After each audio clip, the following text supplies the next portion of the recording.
So guys, I'm here with Jason Estey. Thank you so much for joining us back on the FreeMelon Society. And Jason just gave an amazing speech. Now, we're going to be showing that in this clip as well. But the speech was on the differences between the Charter and the Bill of Rights. The UN Charter and the Bill of Rights. There are big differences between the two, so obviously Jason's going to go through that. Charter of Rights and Freedoms and Canadian Bill of Rights. And the Bill of Rights, thank you. Yeah.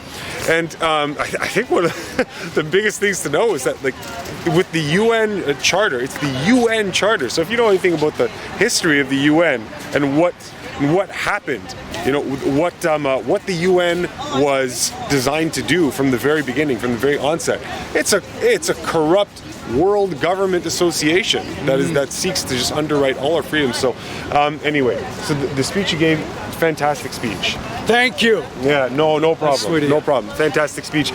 So for my viewers out there, can you just give us some information on where can we educate ourselves? Where can we find information about the Bill of Rights, about the Charter? Just can you point us in any direction that helps? Because it's ignorance that's the Sure. I know that the Canadian Charter of Rights and Freedoms that I have a lot of problems with, and we all should as Canadians, that just be aware that, again, the loopholes and common clauses within the Canadian Charter of Rights and Freedoms, particularly Section 1, but also Section 33. We educate business and police on this, more of us, and Canadian citizens, but I would highly recommend going to look for Jane Scarf, the paralegal. She's on YouTube at Jane Scarf, just a fantastic, beautiful woman fighting for Canadians, and Rebecca Shepherd. Jane and Rebecca both work together. Rebecca Shepherd is for Stand For Thee. Absolutely amazing organization. She's a fantastic woman as well, beautiful woman. They're both just, I can't commend them enough for doing all their amazing work on Canadian Bill of Rights. They talk about exclusively the difference between Canadian Bill of Rights and the Charter, how to use your Canadian Bill of Rights, your human rights, how to assert your fundamental freedoms, your human rights. Excellent. Once we learn how to assert and exercise it, then we win. Yeah. Again, amazing laws, no loopholes within the Canadian Bill of Rights. And again, they'll show you the loopholes, though, of the Charter, and we know written by Pierre Trudeau, who was unfortunately a communist lover. He said over and over again he wanted a communist government by saying he wanted a strong, centralized government over and over again. So we just got to know that. We're educating the cops. And again, Canadian Bill of Rights, you'll find out that it's federally regulated. The Charter is maritime law. The Canadian Bill of Rights is common law. There was much thought given before a Canadian Bill of Rights was even officially written. So it was ultimately an amazing, miraculous piece of legislation written by the Canadian people, for the Canadian people. So I hope you do find it. I wish I'd give you more guidance into how other ways to find the Canadian Bill of Rights. If you look, what would you Google it? I think. I guess you could. Yeah. And it'll look like this. The symbolism, my friends. This is on my shirt. Eventually, I'm going to give Eli Lilly one of these Canadian Bill of Rights shirts if you'll wear it. Yeah, of course. Okay, you deserve it. Of course. Thank you so much. And you have, can you let us know where can we find you? Oh, I'm sorry. Thank you. Sure. No, of course. My pleasure. Thanks for asking. Facebook, you can find me at Jason Estey, E-S-T-E-Y. I got 2 accounts. Just look for the one that's shirtless. It's a professional stylized photo. And I'm on Instagram, Jason Estey as well, E-S-T-E-Y. And then I use BitChute and Rumble right now to try to upload, particularly last year. But I didn't start in this amazing movement from the beginning, but I've been honored, to be in this movement. I don't know, for maybe a year now. Perfect. And really honored and privileged anytime I get a chance to be interviewed by amazing people. In this case, like you, Eli. I really appreciate it. Yeah, thank you so much. We're in this together, and we're going to win. Appreciate your time. Yeah, we are going to win, guys. Yeah, we are going to win this. So you guys take care. And I think I just wanted to say something really quickly because I feel a lot of people that are on the fence. They just need that little bit of a push to get them in the more active state. You see a lot of people that are just complying because they just don't have enough information. They just don't. Well said. Yeah, and it's for those guys, for those people. All you need to do is, honestly, in about an hour of research, maybe not even, because we have such ease of access at our fingertips, you could have enough to empower yourself to just be comfortable being a little bit of a problem in the public. Exactly. We have to start being comfortable being a problem and not subscribing to the narrative and just going along to get along. Because in the end, if you start being a problem and everybody starts being a little bit of a problem, things will start to change, right? We cannot just comply. because that's not the way out. And politicians are not going to be our solution. Neither are lawyers who are subscribing to just the general court system, the bar. You talked about the bar. This is a secret society. They run on the tenets of exactly like a secret society would. But again, we the people, remember, we the people have the power. Never forget that. That's right. And when you assert your rights and freedoms and use your Canadian Bill of Rights, that's another way of not being compliant to this outrageous tyranny that's happening. Again, we have amazing laws set up in Canada. That's why I believe as long as we're not complacent, we're never going to have a fascist, communist government, unlike Henry Hillebrand, who makes an emotion sound like often, I believe, that we're already there, a communist or police state. Arthur Pawlowski, be very careful, my friends. Listen to their messages and don't just blindly follow, not just them, don't blindly follow anybody. Let's ask real hard questions. Let's compel them, or let's strive for real, genuine leadership out there, my friends, because there is a lot of controlled opposition out there. And it just goes to show the intellectual bankrupt government, deep state shadow government, they never want an authentic bottoms-up movement, but we're going to have it in Canada. Mark my words, my friends. A hard, powerful, peaceful, determined action, as I always say. Amazing. Thank you so much, Eli. Thank you so much, Have a great day, everybody. You guys are heroes. You ladies, men, and children out there, this is why we're going to get our country back. I know you can hear me on the pathway. My Canadian patriots, enjoy your march today. Now, I just want to ask the people that are here and can hear me right now, how many of you were at Nathan Phillips Square with Stand Up Canada, may I ask, last week? Okay, I see some people, right on. Well, we're going to get into that. We're going to talk about the good and the bad, if you don't mind. And there were some good speakers. I just want to name some speakers for Saturday and Sunday. So, of course, Paula Tucci, she's a very nice woman. I hope I said her last name right. She's one of the vice presidents for Stand Up Canada. There was, the amazing ethics, former ethics professor that got fired. What's her name?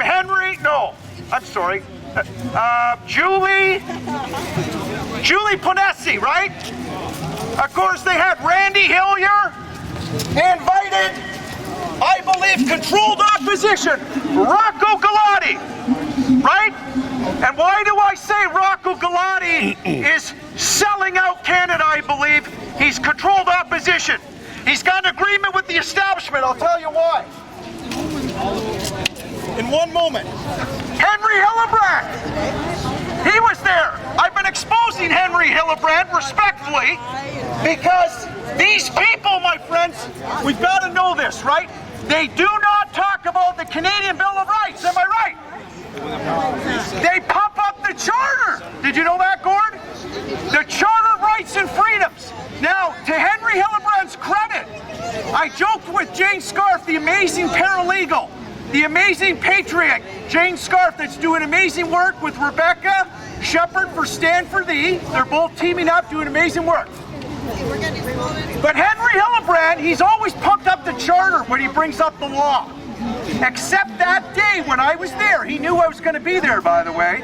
Henry Hillebrand actually brought up the Bill of Rights. He didn't say Canadian Bill of Rights, but he came close. And then he actually read off the John Diefenbaker quote. Did you hear him? Which is great. That's good news. Now the question will be, my friends, let's see if Henry Hillebrand ever discusses the Canadian Bill of Rights again, or in a profound way, right? We got to read off the merits and understand this amazing, miraculous piece of legislation, as I always say, because that's our way out of this tyranny, my friends. It really is. Rocco Galati, my friends. Now, he does some good work at times. He'll talk about, going against Doug Ford, the corruption, discussing fascism, communism at times, and what relates to Canada.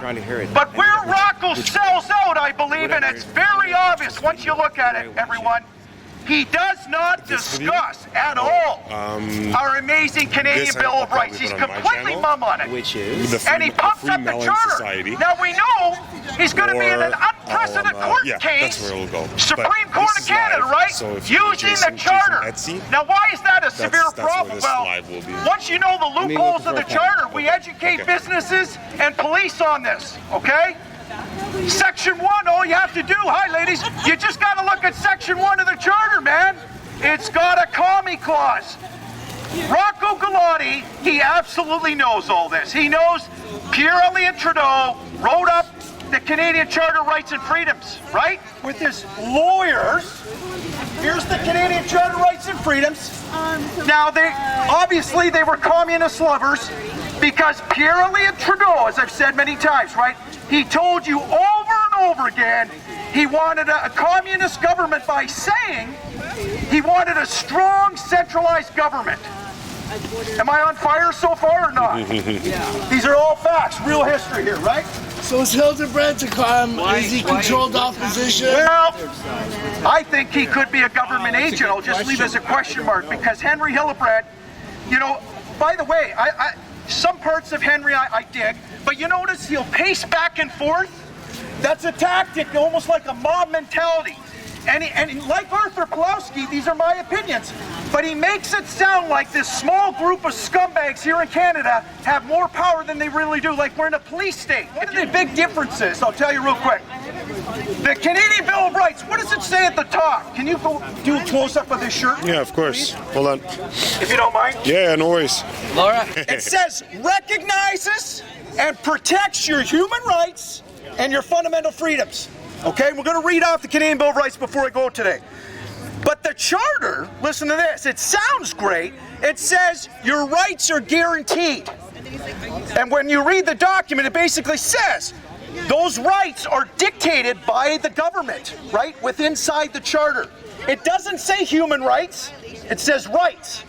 Now, the Canadian Bill of Rights, I meant to say this last time. Remember when Charlie said shut the fuck up when I tried to interrupt him briefly, but anyway. But no. So the Canadian Bill of Rights, it shows that our rights are inalienable. That's what I forgot to say the last time I was at Queen's Park. They come to us by divine creation. I said this at Nathan Phillips Square. Were you there, Gord, that day? Okay, so I have an issue with Stand Up Canada, by the way. I'm going to digress here back to Stand Up Canada. Because I'm sure in some ways it's a good organization. Again, there were some really good speakers with good intentions. But if you listen to speakers, many of them bring up the Charter of Rights and Freedoms, and they focus on that. And they don't realize, seemingly, some of them don't realize, some of them I know they know already, that it's a communist-friendly document. Jane Scarf will tell you that. Rebecca Shepherd, I'm sure, will say that as well, right? It's got a commie clause. Is Rebecca here? There she is. So, you know, and they know the law a lot better than me. They've been really digging in, to their credit, at the Canadian Bill of Rights and the Charter of Rights and Freedoms and how we use it, right? Again, for example, the vaccine passport, right? If you're in a mall, and once they try to use security and or the police, once they enforce law, they're dictated by the Canadian Bill of Rights, right? Yeah. All their freedoms delineated in that bill. Yeah. So they know they're going to be in a lot of trouble if they want to override your rights and freedoms or kick you out of the mall. They're not even going to kick you out of the mall for trespassing at that point.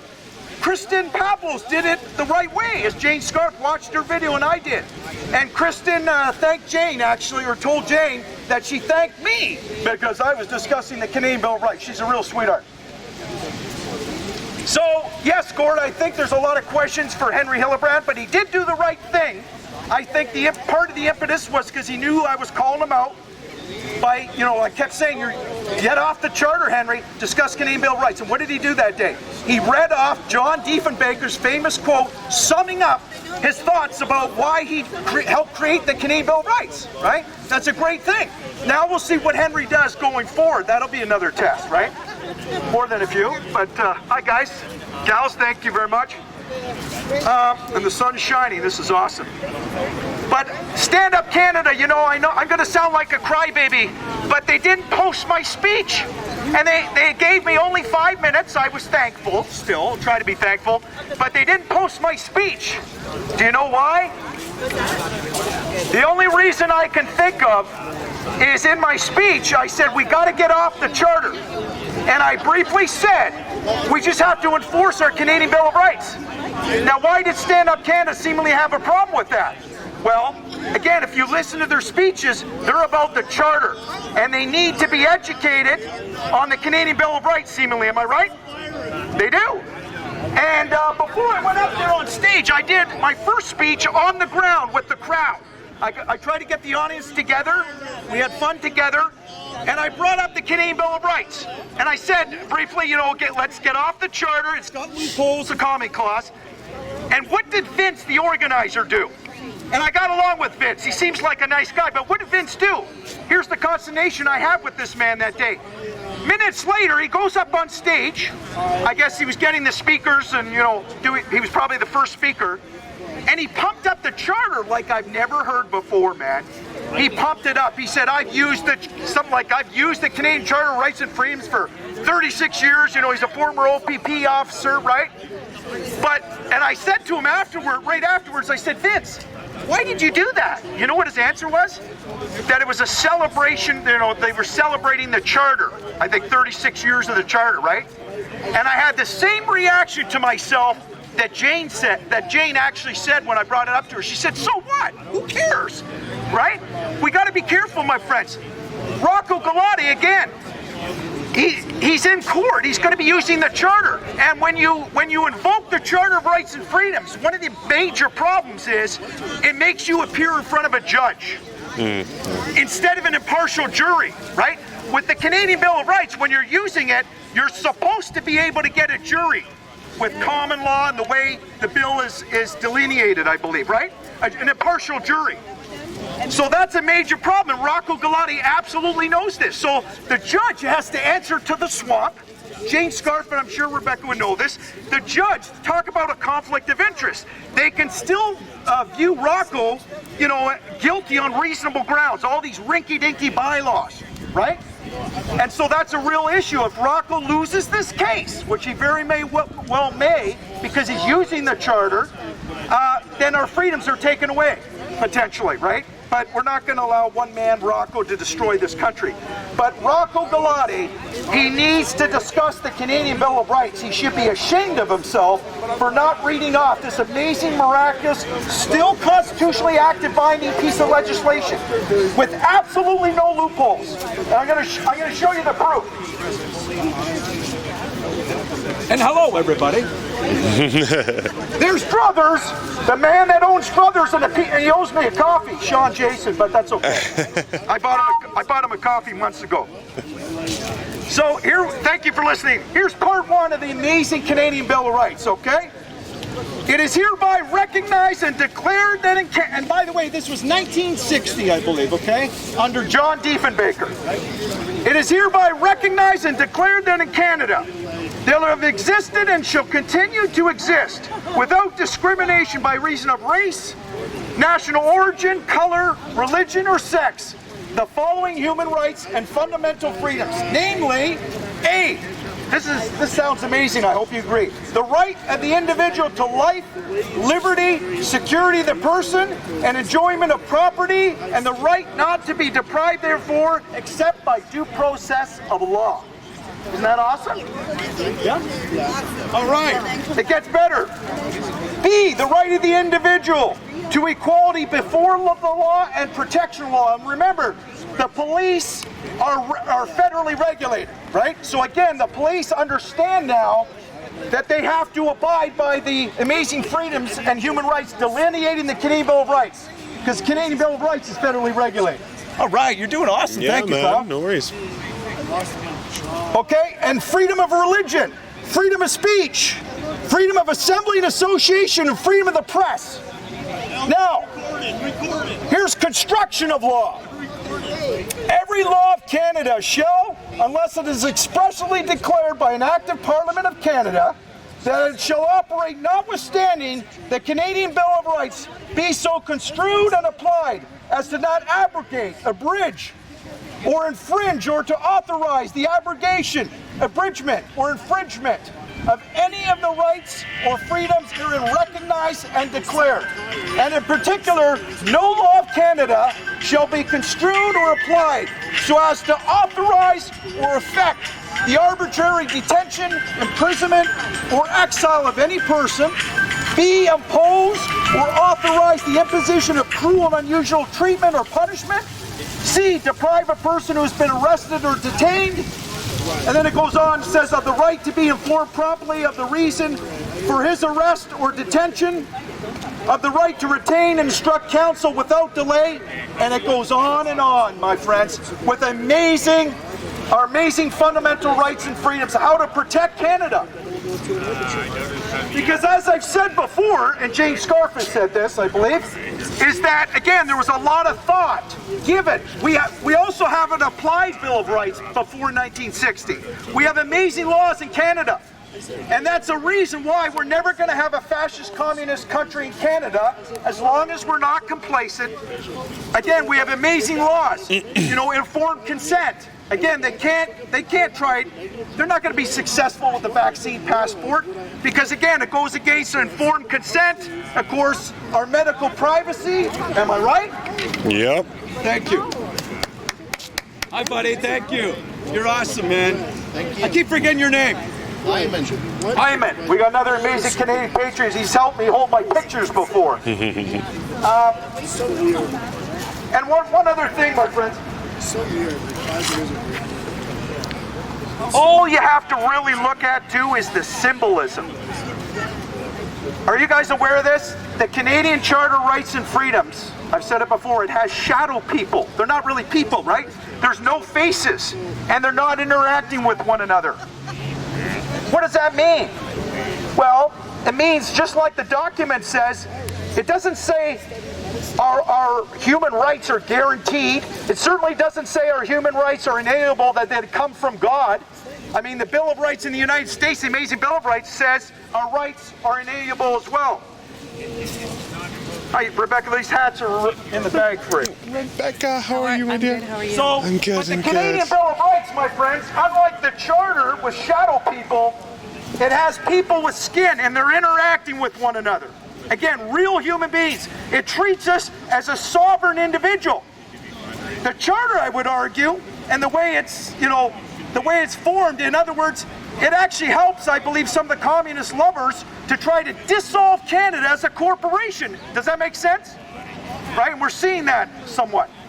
And we're unfortunately, again, we've been watching and feeling, experiencing a socioeconomic ruin and a degradation of our human spirit, body, mind, and soul. But I know all you amazing Canadian freedom health warriors out there, you're not going to let that affect you, right? We're not going to sell our souls. We just have to, as I said, reconstitute our sovereignty. We're going to get our power back because these commie lovers, they want to rebuke our power and sovereignty. Some of the financial global predators. So again, everybody, to protect Canada, we do what we do. We use our Canadian Bill of Rights, enforce it, understand it, understand the loopholes of the Charter of Rights and Freedoms. That is not our way we're going to win, my friends, using the Charter of Rights and Freedoms.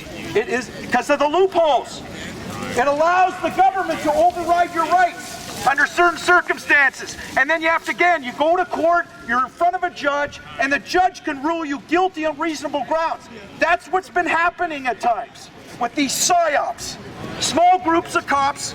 Most of the police are not captured. That's the good news as well, my friends. Never forget that. We got most of the police on our side in the military. If you have any doubts, remember a little while ago, 44 police departments out of 44 stood up against Mr. Cheesecake Doug Ford. Right? And they said, we're not going to restrict people's mobility rights. We're not going to go along with Doug Ford's stay-at-home order. And that story, I've said it before, that should have been celebrated all over Rebel News and other news stations. Rebel News hardly even touched it. And they didn't even make it sound very positive in one sentence that they wrote. Ezra Levin, in my opinion, should be ashamed of himself for that. And Ezra Levin for Rebel News, he pumps up the Charter of Rights and Freedoms, my friends. And he has all his reporters doing that. And he knows exactly what he's doing. He knows he should be discussing our amazing Canadian Bill of Rights, my friends. All right. We got helicopters. They're listening to this bullhorn. And I want to give a shout out to the Canadian military because we got a lot of amazing armed forces, my friends. That's right, and they're not talked about enough. and amazing special forces. I may know a thing or two about our fantastic special forces, but I won't get into it because there's a lot of secrecy, right? But they're in many other countries protecting Canada. They're here too, my friends, and they're heroes. And again, we had Remembrance Day on November 11th, right? I should be wearing my poppy. It's in my coat pocket. So thank you, everyone, for everything that you do, everyone, fighting for truth, health, freedom. Thank you for exercising, in other words, your human rights, your civil liberties. Thank you for exercising your fundamental freedoms, my friends.